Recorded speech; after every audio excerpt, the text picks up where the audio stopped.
So in honor of National Slow Cooking Month, January, I want to introduce a new phrase, and I hope you don't laugh when I say it.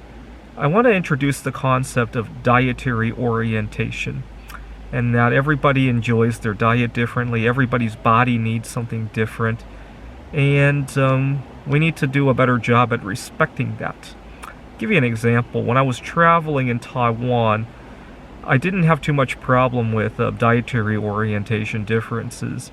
I was staying at a hostel with dozens of other people, and we would go out at least twice, 3 times a week, go to the local food vendors, go to a local restaurant. Now, oftentimes I have a hard time finding suitable food. Sometimes I didn't find anything. Other times I had to ask a few extra questions. But that was a small footnote to the entire outing. Oftentimes that was a very small footnote, right? We would have conversations about our personal lives. We'd have conversations about, at the time I was busy looking at the night sky, because this was 2019. Jupiter and Saturn were coming closer and closer into conjunction, and now it's funny now looking back at it, but one of the roommates I had over there was talking about how the world might end in the next couple of years. He had done some, I don't know what he read, but he projected a number of things, including a pandemic. And so now it's kind of interesting now looking back. I wish I had talked to him more about it. But you get the idea. The fact that I had to ask for special dietary requests or not be able to eat anything at the restaurant we went to was a small footnote. That would never play out that way here in the United States. I work with an office of 5-6 other colleagues, and oftentimes when we go out to lunch, the whole lunch conversation would center around where I could go and all that. Generally, I find going to restaurants not as tricky as some people make it out to be. Yes, I do have to ask some additional questions, but this is how I like to put it. Why don't you let me bear the burden of asking the questions? Stop carrying that load for me. I can handle it. And unfortunately, a lot of Americans don't see it that way, right? See, if you had an office and there was one person who was homosexual or who had some religious matter to tend to, you don't bear that weight for them, right? You leave them to their devices to bear it.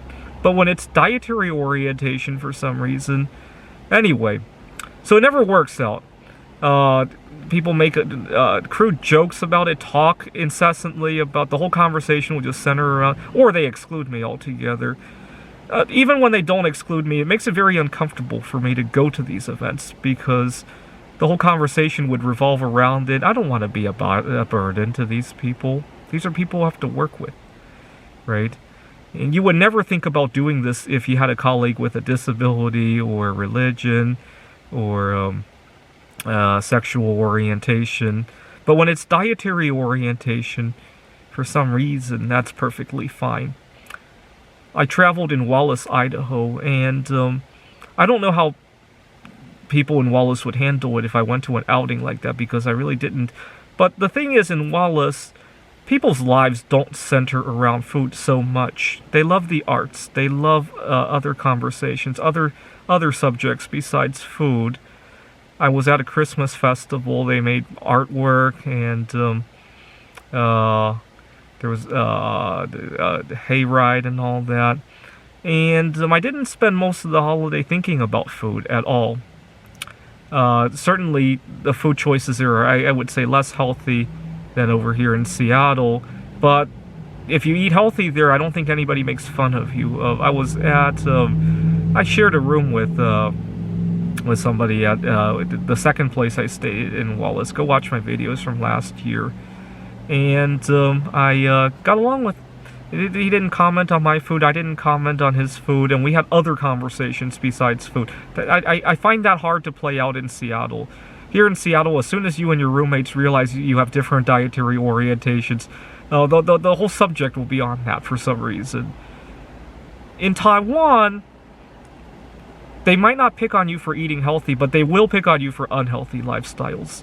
So I want to say Wallace, Idaho probably respects dietary orientation a lot better than Taiwan. I think part of the reason Taiwan did so well with COVID-19 is that they're very health-minded, traditional Chinese medicine and all that.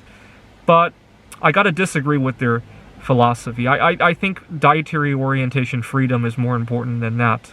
And in the long run, I think Taiwan's going to hurt themselves because they're not going to be innovative with respecting each other's choices.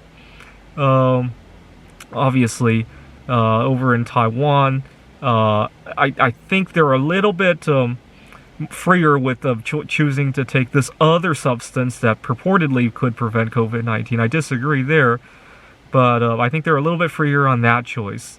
But they're a little bit less so on the healthy eating. They make fun of people who don't eat healthy. Now, even though I enjoyed the fact that I could eat healthy over there, I disagree with the philosophy. I still like Wellness a whole lot better, even if I have to put up with people who have unhealthy choices, because at least I know that they're gonna put up with, or they're gonna accept me for my choices.